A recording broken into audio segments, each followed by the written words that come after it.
Sorry, ik ben te laat. Oh, dat is geen probleem. Mevrouw Green.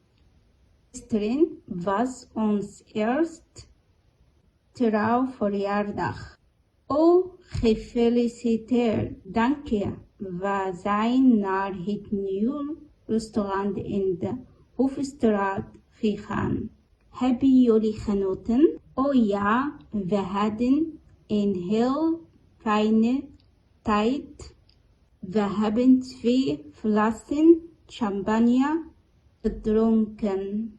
Heb je mijn nieuwe elektrische kookplaat gezien? Nee, dat heb ik niet. Oh, het is geweldig. Het heeft een automatische timer.